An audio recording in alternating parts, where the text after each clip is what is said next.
Hi, welcome back to Common Sense Leadership. Right now, we need to talk about the victim.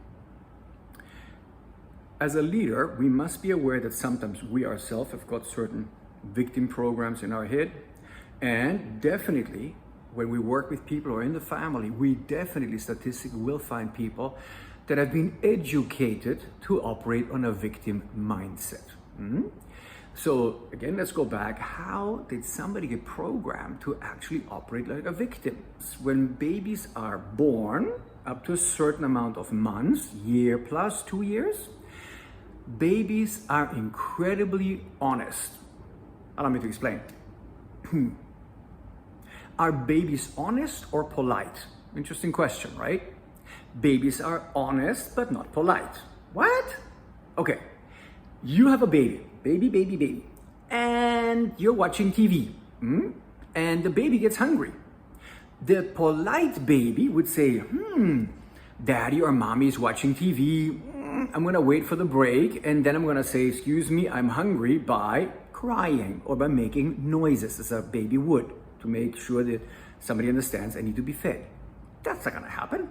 The baby will interrupt you at anything and start emoting, crying, gurgling, literally communicating, feed me now. When whatever you're doing, it's not my problem. Babies will laugh, babies will cry. They don't care about what the world thinks about them. That is totally unfiltered, honest. And when kids start talking, babies, they're a little bit older, they can start talking, something funny happens. They have no filter. So what happens is, right now it's New Year, some festivity, and you go with a little kid, let's say a boy because I'm a guy, okay? The little boy, Charlie, we're gonna take Charlie to the family meeting. Charlie can now walk, Charlie can now talk, it's like fabulous. So we go to this family meeting and there is Auntie Mary, yeah? And I go, Charlie, meet Auntie Mary. And he looks like at Auntie Mary and he goes like, oh, she's got a big wart on her nose. She looks like a witch. Whoops. Well, the fact is, yeah, she's got a pretty big nose and she's got a pretty big wart. And you've been reading little picture books about witches. So now you are in a pickle, right? In my generation, because again, that's how it used to be. It's like, and if you were really unlucky, right? Spare the rod, spoil the child. Which to the kid is like, wait a second, I can see it. And it's really true. She has a big nose with a big wart. What did I do wrong? So the old saying was, kids say the darndest thing. No, kids speak the truth, and it's not polite, it is true. Yeah. So what happens is that in the old way of programming, we shut that down because it was uncomfortable to us, the grown-ups. We're like, no, shush. And the kid, but I can see, shush. So we literally shut that down. And the only thing that the kids learned was speaking up, and let alone speaking the truth, comes as a high price. And so this is where that capacity to speak up, speak truth, gets then removed or smothered. So at the moment, we're at the opposite end. In many cultures, especially in the West, kids say anything and we have to take it, which is not good either. Right now, the pendulum has gone to the other way. Of course, the question is like, Roger, how should I deal with a child? Very simple. Wow, Auntie Mary has got a big nose, she's got a wart, she looks like a witch. Mary, give me a second. Charlie, next room. Charlie, yes, we both acknowledge that Auntie Mary has got a nasal challenge. Tell you what, yeah, that's cool, but please, that hurts her feelings. You can tell me about later that she might look like that. We're gonna, no, that's how you handle it, but please don't go in there and don't say it again because that hurts her feelings. But your observation that her nose is rather larger than usual is correct.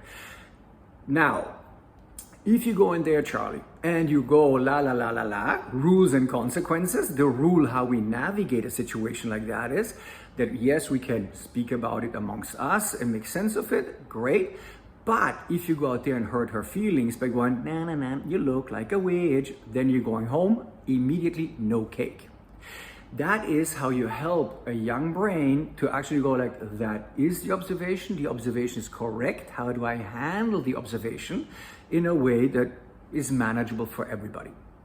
Today, we've gone on the opposite ends. In many cultures, specifically in the West, where the kids are always right, no matter what the kids do, it's fabulous. That's not healthy either. However, when you meet the average victim, you can assume that they come from a lower power background financially, socially, where nobody ever had a chance to progress, because that's hardly how it is in most situations, statistically. And when you meet them, their capacity for taking a decision, taking a certain amount of risk is literally not being installed. Don't get upset with people. In an office scenario, there's a simple exercise you can do, and that can literally save lives. What you do is that you say, look, I mean, this guy, this gal are quite intelligent, but you know that they're caught. They're literally caught inside themselves, you know? What you do is on a Wednesday, you give them a simple assignment and go, Larry, I need this report printed out on my desk Friday, 3 p.m. Okay? Yeah, that's okay. Don't rush. A simple report. Make it something super simple. Yeah? And then you say, don't rush, Friday, 3 p.m. So right now, it's Wednesday, Thursday, Friday. Larry will say, yes, boss, I'll try, because Larry is so busy because he cannot say no, and everybody piles work on Larry's desk that the only thing he will say is, I'll try to get you out of his face and struggle through the daily work. So now Friday comes. Don't expect Larry to show up, because Larry is so busy he's already forgotten. So you wait till 4 o'clock. Then you say, Larry, come in here. Hi, Larry, how you doing? Good, boss. What time is it, Larry? 4? What day is it? Friday? He's fully forgotten what you guys talked about. Don't get upset. You're just helping him to have a realization. That's true, Larry. It's Friday, it's 4. Larry, was that something we were supposed to do at 3 o'clock on Friday today? Oh, I'm so sorry, boss. I forgot about the report. Larry, take a deep breath. It's all okay. Sit down. So what I did right now, Larry, was to show you how you've been operating so far. I'm not angry. You have to speak that. I'm not angry. I'm here to help you. First of all, you will tell Larry a few things that he does very well and deservedly so. Describe it in detail, how he does the paperwork or the maintenance or whatever it is. And then you say, Larry, I would like to promote you. I would like to help you in your career. I mean it. But I needed to show you that this is what's keeping you from success. You're busy. Everybody piles their stuff on your table. And your biggest challenge is you cannot say no. That's okay. And here it is. The result is that eventually you can only get stuff half done, not done at all, and then you get people angry with you, you stress out, and your performance goes down. So here's my offer for you, Larry. Go home, take a weekend. I'm not upset with you. I just really want you to go and think. And come back Monday morning and tell me whether you're interested in me really coaching you to become strong, to be able to say yes, to be able to say no, and to literally right-size your workload so you become efficient, really responsible, your quality goes up, and I think then you become very promotable. Larry will go, that's okay, Larry, because again, inside he will think, I failed. And you're like, no, you haven't failed. I just had to show you so you realize your normal MO, modus operandi. Send him home. What happens over the weekend is the famous Kubler-Ross cycle, and we'll talk about it many times over the next years.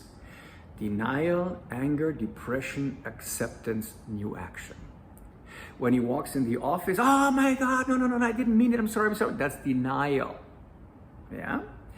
In the case of the victim, they never have big anger because they go like, oh my God, oh, I messed up again, didn't I? You're like, I needed to show you how you messed up because the intention is to improve you. So when you send them home over the weekend, in their mind, the fear that, oh my God, is the boss angry with me? What will happen on Monday? This and that and the other and this and that and the other. That's okay. They may sleep badly over the weekend. Monday morning, you invite them and you go like, right, let's talk. What's your choice? And be friendly. Oh, boss, in a way, this, that. It's okay, Larry. I want to help you to truly improve. What we're gonna do from now on, the first word you're gonna have to learn is yes, and the second is no. The word try is completely outlawed. Oh my God, what do I say? Well, it's very simple. Yes means I can do it. By when, what help do you need, and we fully negotiate that. And then I'll let you go. If you have a question, you come back to me as soon as possible and we fix it. So don't wait for the house to burn. No means no, you cannot do it right now, which is fair. Sometimes you're overloaded. If you say, no, I cannot do this right now, then we'll look at why not. Maybe there's a new priority and then we shift your workload around and then you're able of doing it and I'm fully informed what you're doing at what point in time and you're super safe. Interesting. Next no is specifically to people from the other departments because they are used to throwing stuff on the victim's table. Everybody does it and they know the victim will do whatever it takes to get it done.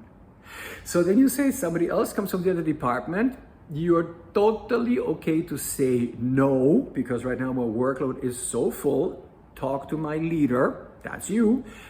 By when can I get that? Because everybody jumps the queue and always piles the stuff on the victim's table. So now you start doing those rules of the game and practicing them together. 66 days to change a mind, to change a synaptic neuronal connection, to build a new pipeline. You will see as the person sees that you back them up, that you see the quality of their work, that now since they can focus better, their quality of work comes up. It's astounding how people grow after this. Thank you for joining, and next time we'll talk about the hero.